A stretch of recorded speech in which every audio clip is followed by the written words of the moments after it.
So what if Apple's next plans for iPhones include additional camera improvements to what we were actually expecting?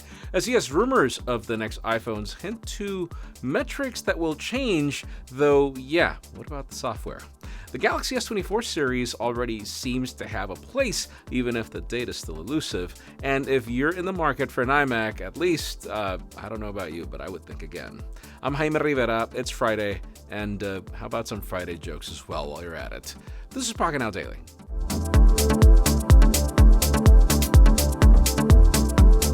So official news today are non-existent. Let's begin the video with Apple since we have new conflicting rumors about possibilities of iMacs that could arrive soon. According to a new report, the upcoming 24-inch iMac is expected to offer M2 and M2 Pro chip options along with features like Thunderbolt 4 ports, Wi-Fi 6E, and Bluetooth 5.3 support.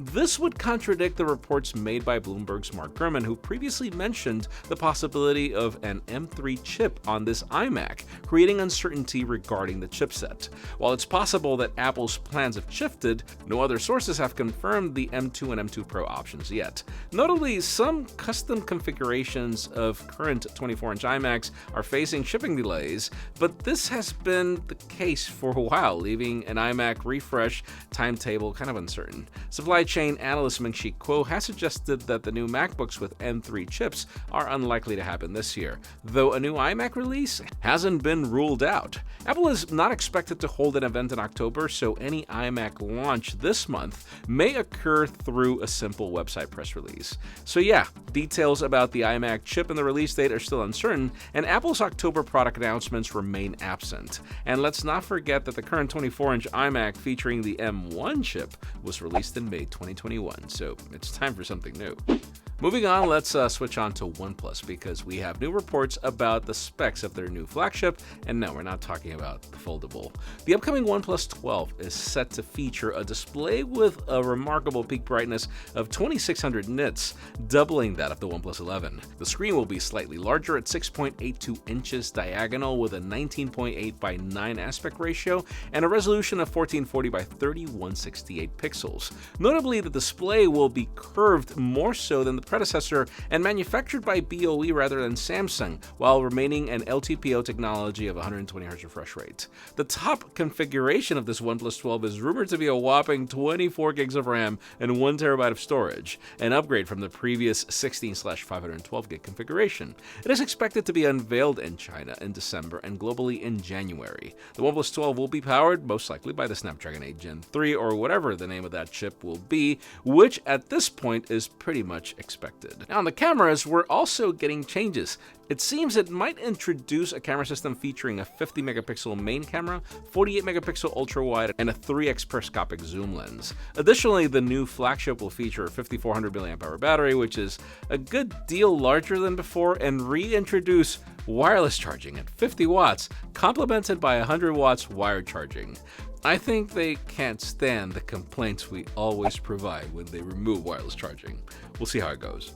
Now let's talk about Samsung and the recent reports about the Galaxy S24 series. New information just backed up rumors of the new Galaxy series arriving sooner than the previous generations. It is reported that the Korean company is planning to host its Unpacked event in San Francisco in early January, continuing its tradition of choosing the US for major product reveals. The event is expected to showcase a trio of Galaxy S24 models, the standard S24, the S24 Plus, equipped with the blend of a Exynos 2400 or Snapdragon 8 Gen 3 chipsets, and then the highly anticipated Galaxy S24 Ultra, which will be running Qualcomm's platform exclusively. Additionally, we also have new Geekbench benchmarks that provide a sneak peek into the S24 Ultra's performance, with variants featuring 8 and 12 gigs of RAM, but we should keep this information with a grain of salt because in the end benchmarks are not always accurate. What's noticeable is Samsung's commitment to the Snapdragon 8 Gen 3 chip on the Galaxy S24 Ultra because there's no indicator of an Exynos variant on that flagship model. Anyway, the Prime Core's clock speed is set to 3.3 GHz, which is higher than the 3.21 that we saw on the Exynos 2400, but then it's actually lower than 3.36, which we got on the Galaxy S23 Ultra. I know, things are getting interesting. And finally, fourth, the most interesting news today, let's talk about Apple since we have new information about the upcoming iPhones. I know, we're already covering those. Jeff Pu has unveiled a fresh set of rumors regarding the upcoming iPhone 16 series, claiming that there will be some significant improvements to the iPhone 16 Pro and 16 Pro Max. These Pro models are expected to feature Wi-Fi 7 connectivity, which, yes, has made a splash on Android devices this year and surpassing the iPhone 15 Pro's Wi-Fi 6E capabilities. Pu also reported that they will be equipped with Qualcomm Snapdragon X75 modems, promising faster 5G download speeds, in contrast with the X70 on the iPhone 15 generation, as well as improved battery endurance because of that. Now, moving on to the camera department, things continue to get interesting. It seems higher megapixel counts are finally graduating from the primary sensor exclusivity, as the report mentions that both 16 Pro models will feature an updated 48 megapixel ultra-wide camera, but then while the 16 Pro is anticipated to incorporate the 12 megapixel tetra prism lens from the 15 Pro Max with 5x optical, that means there won't be a megapixel count change in performance when it comes to that telephoto.